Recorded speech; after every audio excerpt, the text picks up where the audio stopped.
good afternoon, good morning, good night, or whatever time you are viewing this broadcast. Welcome to Heart Talk Live. I am Carlos Townsend, your host, and we are live in the lab with the Mix Network. And I have my good friend with me, the Bishop David Michael Callens Jr. And of course, I came on Friday night. And apologize if I was a bit abrasive, but I certainly do not apologize for what I said. Neither do I apologize for how I said it. I hate if you took it the way you took it, but I meant what I said. I'm concerned about the unrest that is in our country that is linked to the death of Mr. George Floyd. In addition to that, also with what happened with the bird watcher in Central Park in New York, I believe his name is Christian Cooper. I'm deeply concerned because we are seeing now that these kinds of incidents reveal what is in the heart of men. I'm also deeply concerned because we need African American, black clergy, Negro clergy, however you want to typify that. We need to hear from black clergy because this is affecting the people that we minister to. And so that's why we're here tonight. Just before we get into that, I just want to give you this bit of editorial information. 400 years ago, we were brought into this country. We were brought into this country by men who made us feel inferior to them because of their insecurities about our strength. Yes. We were brought into this country. We were slaves. We waited until 1865 until President Abraham Lincoln did the Emancipation Proclamation that really did not make us free. Still another 50, 60 years, maybe almost 100 years after that, we were still cleaning and doing subservient jobs. Didn't have the right to vote, didn't have the right of what any natural man should have, and it took the likes of the Reverend Dr. Martin Luther King Jr., Miss Rosa Parks, Malcolm X, Medgar Evers, and so many other great luminary leaders in the civil rights struggle to get us to where we are today, and it seems like we've been traveling in reverse. I was posed a question last night when I was driving home. Incidentally, I mentioned on the broadcast when I was driving home that I would have to be careful about driving home. And sure enough, don't you know, I was followed by the city police of the city I was coming from all the way until I got to the highway, was followed. And so I put the car on cruise control because I get, profiled because I drive a luxury car. So I was coming down this 4-lane highway, a middle turning lane, and I knew it was him. I know what cop car lights look like, so I purposely put it on cruise control at about 57 miles an hour. Speed limit varies between 50 and 55, and I just rolled. I rolled down the road, and I let him check me out. I was rocking Aretha Franklin's Amazing Grace CD. They had track number 3, Old Landmark, so I was directing the choir, clapping my hands, almost really hoping he'd try to pull me, and he wouldn't, because after he ran that tag, he had no probable cause. Had not any of this stuff happened in Minnesota, he probably would have pulled me. Maybe so, maybe not. But that's the threat we live under. And so, Bishop, a question was posed to me. We have a lot of protests going on in Atlanta, Los Angeles, Washington, D.C. I don't know if New York has had any. I think they've had some. Even here in North Carolina, Charlotte last night, which was Friday night. Now Greensboro, today is Saturday. You'll probably see this on Sunday. Greensboro, they're protesting now. The highways are shut in all directions. And the question was posed to me, and these are protests, but not organized protests. Let me say that, and if anybody wants to correct me about them being organized, be careful in my inbox. However, not organized protests that are going on. And the question was asked, do I think it's going to make a change?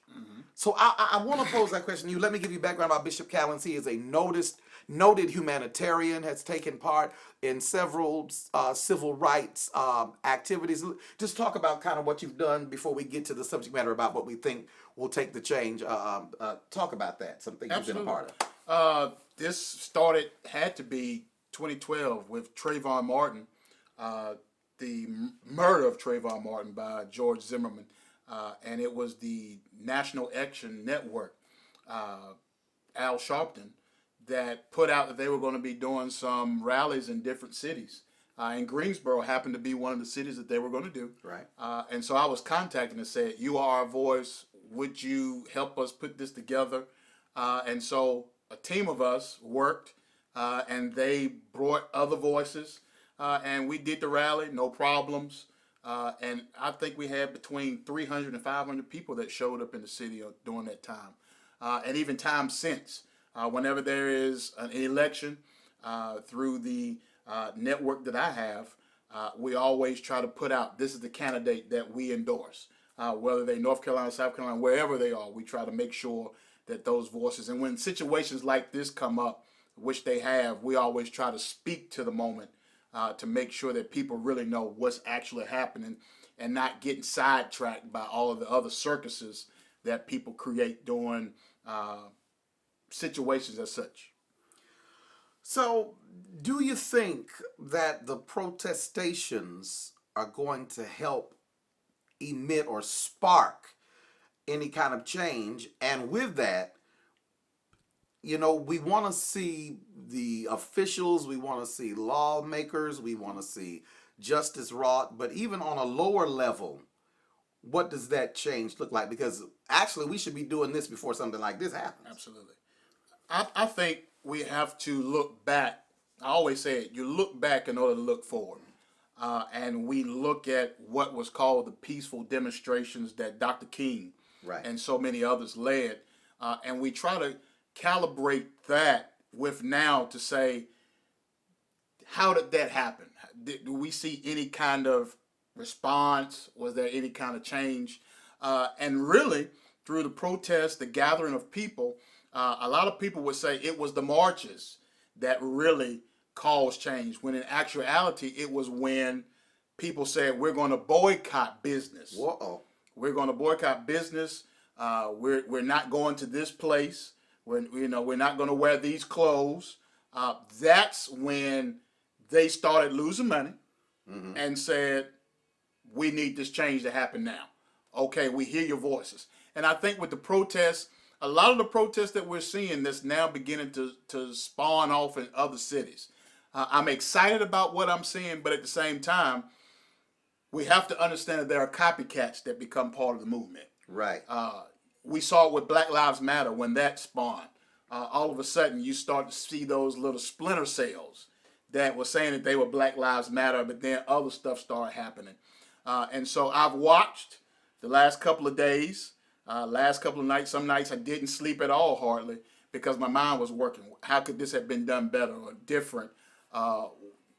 Was the cause, did they need to burn this building down? Now, I'm going to tell you my opinion. What happened with them burning down the 3rd precinct in Minneapolis, I say go for it, because there were so many things that led to that. But of course, because we're the ones that make the noise, we get blamed. Absolutely. But if you look at the film, if you look at the pictures, those were not black faces that started that fire. They were actually white faces that were the first that was running in, throwing the cocktails into the building, that went in and caused the shutdown and them to evacuate from the 3rd precinct. So, and with that, you had to understand, well, why would the police just give up this precinct so easily? Because they pulled back all manpower and moved to the 1st precinct because of the location. It's sort of in that black neighborhood. So that they say, we don't mind giving it up because we'll go protect where the resources really are. So will it help? I think it brings awareness, but then all of a sudden it begins to shift to, now we're just out for damages. And if you know me, when it first started happening, I said, burn it down, tear the city up. Because to watch a man for 9 minutes. Oh, God. And I mean, when the video clip was first sent to me, I was just like, now what am I getting ready to watch? And I seen somebody comment and say, I just watched a man murdered. And I was like, what am I getting ready to watch? And for 9 minutes, that man was there with his knee directly on his neck. And I heard every word, from crying for help. But when he called for his mother. Oh, yeah. That brought something, because I know as a man, when you call for your mother, it's because you really sense desperate. Danger. Right. You're desperate. Right. And I start saying, okay, this is getting ready to go bad. And the other cop is just standing there, telling people to get back. And then you have the female that's the firefighter that comes up and says, check his pulse. You need to check his pulse now. And nobody reacts. But then we get to see on the flip side of the camera view, to notice that there are two others, one in his back and one holding his legs down, which explains him saying, my stomach is hurting. Right. I can't breathe. I can't feel nothing. I'm in pain. Tear the city up is what I wanted at that point, because we watched it 4 years prior with Eric Garner, where the original I Can't Breathe came into play, and we watched those men skate right on off. Absolutely. And so I think, will the protest help? Somewhat. But where we are now, we have to take pages from a former playbook and understand we're not getting water hoses turned on us and dogs sicked on us. Right. But now we got to go towards that and say, by force, we need action. Right. We need something to take place. Not only are we going to take our dollars from this neighborhood or from you, we're going to tear some stuff up to let you have this memory of what happens when you do one of us wrong. Right. And so what we're seeing all over the country sort of now, LA, Phoenix, Greensboro, Charlotte, Atlanta last night, yeah, people are tired. I know I'm tired. I carry my gun everywhere I go. Absolutely. All times of day and night. And so we're tired. And the police have to realize this thing is starting to change. But in Minneapolis, I don't want them to stop protesting. I don't want them to stop anything until those other 3 officers are arrested. Absolutely. Because I think the most insulting thing about that is it took us 4 days to get this officer in custody. Mm-hmm. But throughout that time while they were protesting outside of each of those 4 officers' homes, you've got them protected by the National Guard. Absolutely. And Mr. Floyd had no one Nobody protecting him. Nobody else. So I understand, the fervor that they have. I understand it. Oh, yeah. I feel like that the charges are a slap on the wrist. I have read that what the first degree in Minnesota means that it was premeditated. The Yes. second degree, I think, would fit so much more effectively. Oh, yeah. Because there was an intent there. There was an intent. I looked at this man's face, and I have a hard time looking at that video because I hear the anguish in Mr. Floyd's voice. Yes, sir. Yes, sir. I'm helpless. I'm terrified. I'm afraid. You hear horrible fear, but you intended to keep this man afraid. And whether you can't tell me you didn't intend to kill him. You hear life escaping him. You hear it. You hear it. And so before I get off, because that's just real. That's real hard for me. And I don't want to mess around and say something I shouldn't say. I'm saved, like Claire I am, but okay. Don't push me. But I ain't no killer. Don't push me. Wasn't it a rapper say that? No killer. Don't push Rick me. Spellak. Yeah. Yeah, he did. But my thing is now. Okay, so we're here. So now there's got to be a lot of truth to power being spoken. And it cannot just happen from an upheaval or an uprising. Now, this has got to be a conversation that continually happens from our pulpits, that happens at community gatherings. I'm a member of the NAACP. As a matter of fact, I've got to renew shortly. I think in September, I need to renew my membership. But now all of those mechanisms that are in place that are sometimes slowed down have got to be re-galvanized and reignited. And sadly, the generation now, not from our generation, they don't really know the crux of this, how it happened. So now it's got to be a whole new level of education. How important is the church in this? Church is so important. I can remember growing up in Reidsville, I remember the announcement would go out that the Klan were going to march on the city. Mm-hmm. And my grandma was like, I want you to go so that you can witness this. And hearing all about it at home, but then go to church and dead silence. Right. And from a child, seeing these men dressed up in white sheets walking down the street calling you nigger, and we gonna do this and we gonna do that, and you standing there, you can't do anything, and the police are protecting who should be the ones that they're protecting us from, but you go to church and you heard nothing. So the church has to be the leading voice. Listen, I get it. The emotionalism, your Pentecostal, you want to dance, you want to shout, you want to speak in tongues. But the reality is, where we were really birthed from was liberation theology. Right. And I posted about it a couple of days ago. This is when we need to hear back the voices of a Dr. Jeremiah Wright. Yes. Who was giving us instruction, where they tried to hang Obama on a message that he preached, where he was talking about how God damn America for the stuff that she's done. Reality is, we have to preach the liberation message of the kingdom. Because if we believe that the kingdom suffers violence and the violent take it by force, then why are we so afraid when we see these protests turning away that now we're taking what literally should belong to us? Do you not know that African American, we built this nation for free? Absolutely. While being beat every day, every night, not paying a cent. We built. So if we tear something up, it really is ours to take, to destroy, burn down. But the church has to have a voice. And so I say to every pastor, you cannot get up for the next month and preach Shadrach, Meshach, and Abednego. You can't just come in, and I know by the time you watch this, Pentecost Sunday will have happened. You can't just be talking about, and they were all in the upper room. You cannot do that. Those times have passed. People need directives. They need guidance in this moment. And the one place it should be coming from first is the pulpit. You have a job. You have a job as an ambassador of Christ, as a citizen of the kingdom, to make sure that they know this meek and lowly Jesus that we want to keep preaching was not who he was.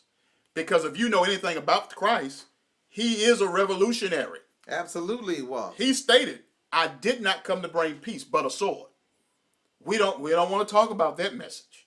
Because he said, what my message is going to bring is going to tear some families up. Because you're going to be at odds against one another. Father against son, mother against daughter, brother against sister. And so what we're seeing, and everybody could, we're praying for peace. No. It will not be peace until he appears. And so until that time, it is your job, pastor, bishop, apostle, whoever you are, it is your job to steer the people with the word of God, to let them know that we are liberators. We want to talk about Moses all the time. Oh, yeah. Oh, he's a deliverer. Do you not know it is said that a deliverer is born every 2,000 years? Wow. We can look at it throughout Scripture, because here we come. We see Abraham really being the first deliverer because he delivered a people. And it was told to him for 400 years. You started with 400 years, and after that 400 years, there will be a deliverer that will come. Now we see Moses come through, deliver them out of bondage of that 400 years. Then we see the Christ come after that. And then 2,000 years later, we begin to see so many other deliverers. Martin Luther King Jr. We've seen Malcolm X. We've seen Marcus Garvey. We've seen all these people that have preached this liberation to us. And we just say, but we're meek and lowly Jesus, and we're just to love one another. Listen, it will behoove us to become more smart and to research and study the word of God to know it to be true, that there's going to be unrest that's going to happen. It's going to be that. But your job, pastor, is to lead us through these moments. Right. Lead us through this. Not come out, I got a wonderful series. We don't care nothing about your series during these moments. Throw that series crap out the window and come on and let's talk about this. Let's talk about a Samson who was a form of a deliverer. Let's talk about Deborah. Let's talk about all the ones that sacrificed themselves to lead a people to freedom. That's what we need. Because without that, we'll keep going through the same thing over and over again. Because I say every 4 years, a cycle is going to repeat until you kill it. Right. And we're seeing that. And we are. We're seeing it. I can't breathe. So we're going to wait another 4 years to have another officer that strangles somebody else, another Mike Brown. And we got to understand that what's happening in Minneapolis isn't just really about George Floyd. Because we can't forget about Philando Castile, who was shot in his car right there. On a routine traffic stop. And says, officer, I have a handgun. And when he goes to open it, it's shot, killed in front of his daughter, who's in the backseat. So what we're seeing in Minneapolis right now is the culmination of justice not being served with 3 other deaths that took place at the hand of police. Absolutely. And I think to the end you were speaking about, we talk about meek and lowly Jesus. I think you forget he's the same one who saw them selling in the temple and got an attitude Attitude. and turned over stone tables. Yes, sir. Now, while we know he's all powerful, but he was pretty mad to turn over some stone tables and whip them out of the synagogue. Yes, sir. It really grieves me. I have been well, I got something coming up. I'll tell y'all about it later. But anyway, with that, I'm preparing for that. The message I'm preparing for that. My commentary has changed now because I want the members of my little parish and visiting friends. I want them to be empowered to know that it's just more than God is a healer. He's a Yes, waymaker. yes, He's a provider. yes. He's a deliverer, and certainly he is. But now we've got to really think intelligently because I've got young men in my church. I have single mothers with sons. So my concern for them now is they've got to pray when they go to work or those boys go out that house. Is my boy going to make it back home to me? Absolutely. I've got friends with sons. Pastor Bettina Moffitt's son, Maxwell's a great guy, good looking guy. But now we have to cover him the more in prayer. Absolutely. And then teach them strategies. I told my boys, they are my biological children. I say it all the time, but I couldn't love them more than if they had come from my own loins. But I tell them all the time, if the cops stop you, cooperate with them. Even just cooperate with them. We can deal with something wrongly done through the courts. We'll be angry, but we can deal with it. But there's nothing I can do with you embalmed in a casket. Nothing. It shouldn't be like this. It seems like the more opportunity we've gotten, the further back we are. You know, we're back now in '66 with the riots in Watts. That's where we are. We're That's back where in we are. 1955 at the Birmingham bus boycott. Yes, sir. This is where we are. And it's sad but true. And I said it last night and I'll say it again. Solomon said, it's nothing new under the sun. Nothing new. So we're getting ready to go now because I want to eat, and it's always good to get with Bishop Callen, so I want to chat with him before I leave. But I want to say this to you. Pastors, use that pulpit. That's the platform you've been given. That's it. Use it to educate your people. We're not teaching hate. No. We are not teaching to abhor our brothers and sisters. I've said it before and I'll say it again. I cannot be an ambassador of Jesus Christ if I don't love every ethnicity and nationality and every color under the rainbow. I can't preach this glorious gospel. I can't propagate or promote the love of God. But what I can tell you is we've got to speak truth to power to folks with our hue, with our melanin. Yes. We've got to speak truth to power. And please take this, and if you get offended, you'll be all right. Don't you dare use these protests for a time to get photo opportunities if you've not been practicing this in some Absolutely. area in your life. Go join the NAACP. Get involved in your community. Start volunteering at the Boys and Girls Club. Let me see you doing that, but don't be just snapping selfies. We protesting. No. Protest is not about having pictures. If camera phones had been invented when Dr. King was out marching, do you think he would have been stopping for a photo op? Right. Come on, bro. No. He was so focused on his assignment. I have to get my people free from under this bondage, free from under this tyranny of government. The pictures that we see is because they were professional photographers for the press. That's exactly right. And the media that was taking pictures. Exactly right. It ain't like he was saying, I want this picture taken. Do you think many times he got beat? Right. Do you think John Lewis was talking about, let me get this picture of me getting hit? Do you think the many people protect his life and his head? You think the many people that had dogs loosed on them were saying, hey, by the way, why this dog on my arm? We need to make sure that we are always on point. Because what ends up happening is, and you know this, as soon as we get finished with our photo ops, pictures for the optics, to get a little clout, all of a sudden, we start pulling back. And when we pull back, they say, oh, we back in business. We can go back like we were. It's back to business as usual. The fad is Yeah. over. Yeah, And, yeah. and next Right. thing we know, Yeah. we see it again and we get all hyped up. Oh, we go protest. No, we need to keep the pressure on the same way that Officer Siobhan had his knee on George Floyd's neck for 9 minutes. We need to keep the pressure on them the Absolutely. same way. Absolutely. So pastors, it's on you. You need to be in your city hall. You need to be meeting with your mayors, with your police chiefs, with your sheriffs, and saying, this is what we demand. Until we get this, this is what we're not going to do. When you start doing those things, you'll see change. When y'all stop buying all these tennis shoes from these companies and Right. and going over to the wig shop and giving them your money instead of returning that back to your own community, we'll continue to play the same cycle, see the same, and they'll keep killing more of us Absolutely. until we keep on our assignment.